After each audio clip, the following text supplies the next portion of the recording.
Good morning बच्चों। आज आप लोग 14C के बारे में पढ़ेंगे, जिसमें पहला क्वेश्चन सत्य और असत्य से रिलेटेड है। लिखा है कि वृत्त की कोई स्पर्श रेखा और स्पर्श बिंदु से खींची गई त्रिज्या एक दूसरे पर लंब होते हैं। सत्य कथन है, सत्य पे टिक कर लीजिएगा पहले पे। दूसरा बोल रहा है कि किसी वृत्त की छेदक रेखा उस वृत्त को 2 से अधिक बिंदुओं पर प्रतिच्छेदित करती है। असत्य है। तीसरा देखें, किसी वृत्त की स्पर्श रेखा उस वृत्त को केवल 2 बिंदुओं पर प्रतिच्छेद करती है। गलत है, असत्य है ये। चौथा बोल रहा है वृत्त के केंद्र से उसकी जीवा पर खींचा गया लंब जीवा को समद्विभाजित करता है। वृत्त के केंद्र से जीवा पर खींचा गया लंब जीवा को समद्विभाजित करता है। सत्य कथन है ये, पीछे पढ़ाया जा चुका है आप लोगों को। दूसरा प्रश्न, कल एक क्वेश्चन हम बताए थे इसी तरह का, अगर वो समझ में नहीं आया है तो ये आप देख सकते हो। ओ केंद्र लेकर 2.5 सेंटीमीटर की त्रिज्या का एक वृत्त खींचिए। तो सबसे पहले आप लोग क्या करेंगे, एक 2.5 सेंटीमीटर त्रिज्या के लिए आप सबसे पहले एक 2.5 सेंटीमीटर की रेखा खींच लो। बेटर आइडिया है। आप अपना 2.5 सेंटीमीटर का एक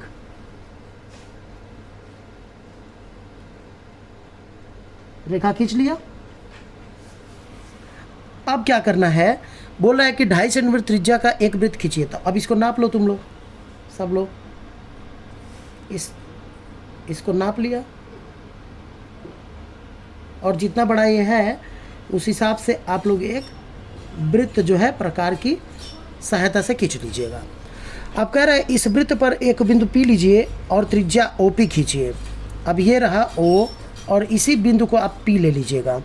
अब कह रहा है OP खींचिए, OP खींचा जा चुका है। रेखा OP के P बिंदु पर PT खींचिए जो लंब हो। मतलब OP के P बिंदु पर एक लंब रेखा खींचनी है। कैसे खींचा जाता है वो आप लोग समझेंगे। रेखा के एक कोई चाप ले लीजिएगा और चाप लेकर यूं ऐसे एक चाप खींच दीजिएगा। इसके बाद सेम दूरी लेकर एक चाप इधर खींच लेना, एक इधर चाप खींच लेना, एक ऊपर मार देना चाप, और एक यहाँ से रख के ये चाप मार देना। कह रहा है उसका नाम क्या होना चाहिए, PT होना चाहिए। यानी अगर ये P है तो ये बिंदु जो होगा वो T होगा। अब इस P को T से मिलाते हुए आगे बढ़ा दीजिए। तो यही जो PT रेखा होगी ना वो स्पर्श रेखा होगी। ठीक है। कह रहा है क्या PT वृत्त की स्पर्श रेखा है? लिखेंगे हाँ, PT वृत्त की स्पर्श रेखा है। तीसरा प्रश्न है आपका भरने वाला। एक जैसे ही फिगर बना हुआ है, आप लोग फिगर में देख लीजिएगा। रेखा AB वृत्त की, यहाँ पे मैं इसको दिखाना चाहूँगा, किताब में ही आपको भर के बता दे रहा हूँ। ठीक है। ये जो AB है, AB वृत्त की क्या है, जीवा है। OR वृत्त की त्रिज्या है। CD वृत्त की छेदिका है या छेदक रेखा है। PQ वृत्त की स्पर्श रेखा है। ठीक है। इस प्रकार आप लोग जो भरेंगे तो उसमें तीसरे के पहले में भरेंगे जीवा, दूसरे में भरेंगे त्रिज्या,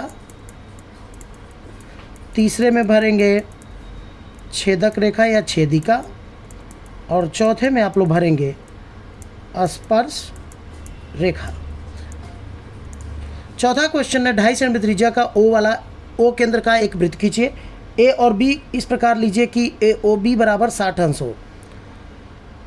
ध्यान से देखिएगा, AOB इस प्रकार लीजिए कि AOB बराबर 60 अंश हो। तो सबसे पहले आप लोग 2.5 सेंटीमीटर की त्रिज्या वाला एक वृत्त खींचिए। जैसे ये 2.5 सेंटीमीटर था ना, इतना ही बड़ा त्रिज्या का एक और वृत्त खींचना है। आइए खींचते हैं। चलिए, 2.5 सेंटीमीटर त्रिज्या का एक वृत्त हो गया, जिसका केंद्र क्या होना चाहिए, O होना चाहिए। अब कह रहा है कि इस वृत्त पर 2 बिंदु A और B इस प्रकार लीजिए कि AOB बराबर 60 अंश। अब यही क्या करना है कि आप लोग यहाँ से इसको इससे मिला दीजिएगा और इसका नाम रख दीजिएगा A। ठीक है। और यहाँ से चांदे की सहायता से आप लोग चाहें तो चांदे की सहायता से खींच लीजिएगा। 60 अंश का कोण एक बनाना पड़ेगा आपको। वो 60 अंश का कोण आप इसी से बना लो, कोई दिक्कत नहीं है। 60 अंश का कोण शायद यहाँ कहीं आएगा। इसको आपने इसको क्या करना है, मिला लेना है और इसका नाम रखना है बी। ठीक है, ए ओ बी। इस प्रकार से आप लोग को ये कितने का होना चाहिए, 60 का होना चाहिए। आगे बोल रहा है बिंदु ए और बी से वृत्त की स्पर्श रेखाएं एपी बीपी खींचिए। मतलब इस पर एक स्पर्श रेखा खींचना है, उसी प्रकार इस पर भी एक स्पर्श रेखा खींचना है। तो स्पर्श रेखा खींचना है और कह रहा है कि एपी बी नाप कर लिखिए। आपको बता दूं मैं, पहले इस पर हम लोग स्पर्श रेखा खींच देते हैं। ठीक, यहाँ से रख के एक चाप इधर, एक इधर चाप, एक ऊपर हो गया, एक साइड में इधर से यहाँ से रख के चाप काट दीजिए। और इसका जो नाम रखेंगे आप ना, इसको इससे मिला दीजिए। ठीक है, अभी इसको छोड़िए, अब इस पे आइए, थोड़ा सा कॉपी को ऐसे घुमा सकते हैं। अब यही काम आपको इस पर भी करना है। ठीक है, सेम वही 90 अंश का कोण समझ लीजिए बना देना है। एक इधर चाप और एक इधर चाप। अब इसको इससे आपको मिला के आगे बढ़ाना है।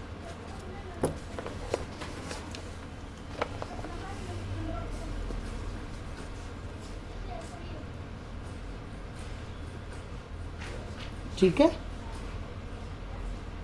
यहाँ पे जो कटेगा ये पॉइंट, जो दोनों रेखाएं जो स्पर्श रेखाएं कट रही हैं, उसका नाम आपको पी रखना है। ठीक है, अब ये कह रहा है कि ए बी पी या ए पी बी का मान क्या होगा, यही नाप कर बताना है। तो आप नापिए, इसको नापिए, तो ये आएगा आपका 120 अंश। ठीक है, कितने का आ रहा है कोण, लिखिएगा नापने पर कोण ए पी बी बराबर 120 अंश। इस तरह से इसको लगाकर ख़त्म करेंगे आप लोग। ठीक है, पार्श्व चित्र में एक चित्र बना हुआ है, आप लोग 5वां क्वेश्चन देखेंगे। कुछ इस तरह से ये ऐसे बना हुआ है, ये ऐसे बना हुआ है, यहाँ से स्पर्श रेखाएं हैं दोनों, P है और ये आपका Q है, ये आपका S है और ये आपका R है। ठीक है, हमसे बोल रहा है कि ये O है, इसको इससे मिला दिया है। कह रहा है कि PQ वृत्त का व्यास है और PR और QS उस वृत्त की P और Q पर स्पर्श रेखाएं हैं। ये स्पर्श रेखाएं हैं और ये व्यास है। क्या RS और QS समांतर होगा? अपने उत्तर के लिए कारण दीजिए। ठीक है, तो यहाँ पर आपको बता दें कि वृत्त की त्रिज्या और स्पर्श रेखा स्पर्श में लिखेंगे, वृत्त के स्पर्श बिंदु से जाने वाली स्पर्श रेखा तथा त्रिज्या परस्पर लंब होती है, अतः कोण ये O है, OPR बराबर 90। इसी प्रकार कोण OQS बराबर भी 90। OPR धन OQS is equal to 90 plus 90 बराबर 180। यहाँ पर लिखेंगे, यहाँ तिर्यक रेखा के एक ओर स्थित अंतःकोणों का योग 180 है। इसको आप लोग कर लीजिएगा, 180 है। अतः PR समांतर होगा या RS समांतर होगा। क्या लिखा है? RS QS, ये RS दिया है वो गलत दिया है ना, वो RP होगा, अतः या PR होगा। अतः यहाँ पे जो क्वेश्चन दिया है RS वहाँ PS होगा, ठीक है। नहीं PS नहीं, ये QS दिया हुआ है, PR होगा, ठीक है, सॉरी PR होगा, यहाँ पर गलत दिया है। अतः PR समांतर होगा QS के, प्रूव्ड, ठीक है। इस तरह से आप लोग इसको लगा लीजिएगा। 5 सवाल बहुत होता है, इस तरह से ये अभ्यास खत्म होता है। बाकी आप लोग एक आध क्वेश्चन रहेगा, अपने मन से लगा लीजिएगा। अब हम लोग आते हैं 15A पर, जो आपका माध्यिका से रिलेटेड चैप्टर है। सांख्यिकी में 10th में जाएंगे तो भी माध्यिका के बारे में आपको पढ़ना होगा। सबसे पहले बोला है कि एक विद्यालय के 7 अध्यापकों की आयु 25, 57, 32, 23, 42, 30, 47 है। आंकड़ों की माध्यिका ज्ञात कीजिए। तो माध्यिका के लिए कुछ सूत्र होते हैं, वो ध्यान रखें आप लोग, वो याद रखेंगे। मैं यहाँ लिख दे रहा हूँ, याद रखो। यदि n जो पदों की संख्या, यदि पदों की संख्या यानी n सम हो तो माध्यिका बराबर n बटा 2वां पद धन n बटा 2 धन 1वां पद बटा 2, ठीक है। ये पहला हो गया। दूसरा, यदि पदों की संख्या यानी n विषम हो तो माध्यिका बराबर n + 1/2वां पद होगा। या नोट करके लिख रहा हूं, नोट, सर्वप्रथम हमें आंकड़े को आरोही या अवरोही क्रम में सजाना होता है, तब जाके वो माध्यिका जो है निकलता है।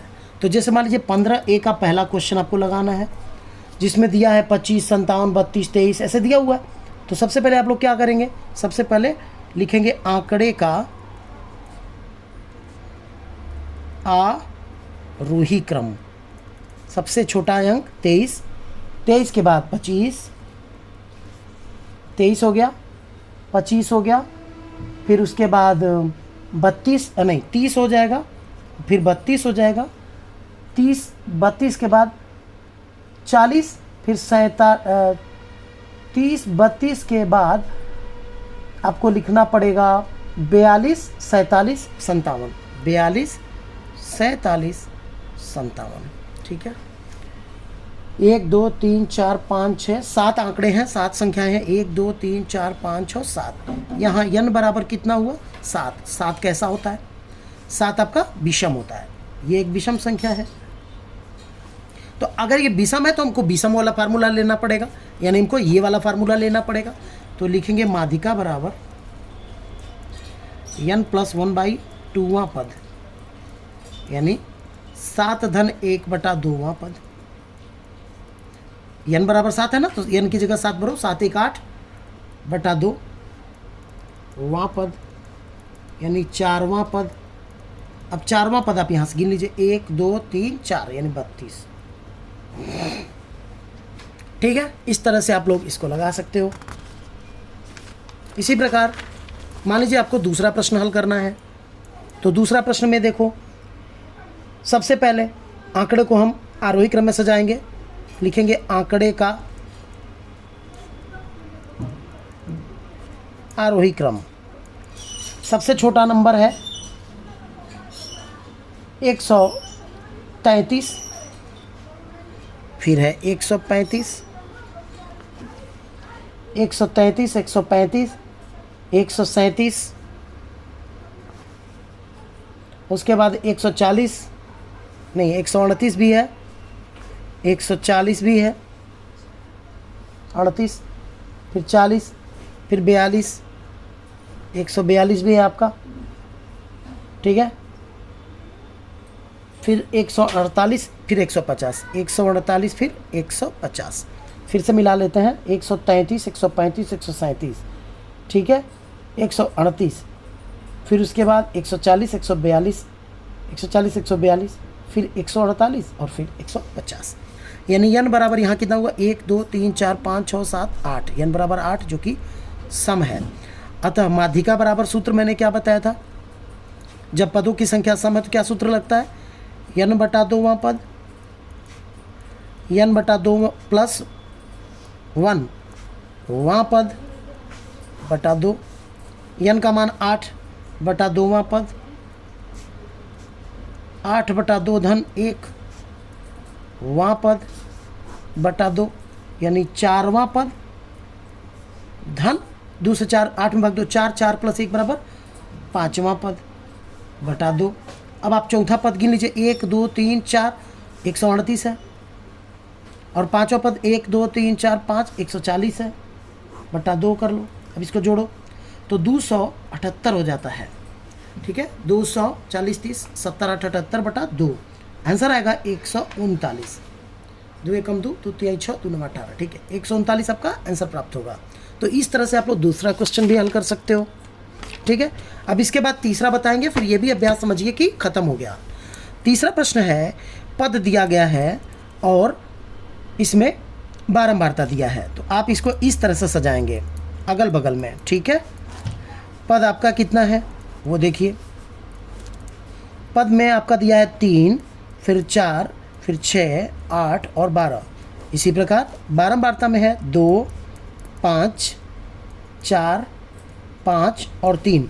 संचयी बारंबारता का एक आपको अलग कॉलम बनाना होता है, ठीक है, 10th में जाएंगे तो भी इसकी ज़रूरत पड़ेगी, इसलिए बहुत ध्यान से पढ़िएगा। संचयी बारंबारता में क्या है, 2, यहाँ 2 इकट्ठा हो गया, अब ये 2 और 5 मिलकर 7 हो गया। संचय, संचय माने होता है बचत, मैंने 2 रुपये आपने जमा कर दिया कहीं तो 2 रुपया पड़ा हुआ है, अब 2 रुपये में 5 रुपये और जमा कर दिया तो 2 5 मिलकर 7, 7 4 11, 11 5 16, 16 3 19। अब ध्यान रखिए यहाँ तक कर लिया। अब n लिखा जाता है, जो बारंबारता होता है ना उसका जो योगफल होता है उसको f बोलते हैं और इसको x बोलते हैं, ठीक है। तो जो बारंबारता होती है उसका योगफल n कहलाता है, यानी 5 3 8 4 12 5 17 2 19। अगर ये और ये बराबर आ रहा है समझ लो तुम सही चल रहे हो। अब कह रहा है तो यहाँ n कैसा है आप सोच के बताओ, विषम है, ठीक है, ये विषम है।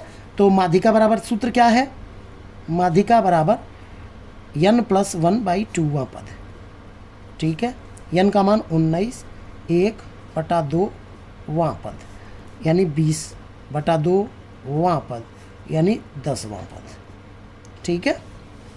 अब 10वां पद आप कहाँ पाएंगे, तो अगर मान लीजिए आपको 10 रुपया निकालना हो तो 2 रुपया जब जमा रहेगा तब तो मिलेगा नहीं, 7 रुपया रहेगा तो आप अगर बैंक में जाएँ पैसा निकालने के लिए तो 7 रुपया अगर इकट्ठा है तो 10 रुपया निकालना चाहे तो नहीं निकलेगा, लेकिन जब 11 रुपया हो जाएगा तब तुरंत आप चाहे तो 10 रुपये निकाल सकते हैं। यानी जो 10 है उसका 10वां पद अगर आपको चाहिए तो उसमें 11 के सीध में आपको पद को देखना होता है, यानी 10वां पद चाहिए तो 11 के पास जाएंगे और उसके सामने जो पद मिलेगा x की वैल्यू जो आएगी वो आपका माध्यिका होगा, यानी माध्यिका 6 हो जाएगा। इस तरह से आप लोग इसको लगा सकते हैं।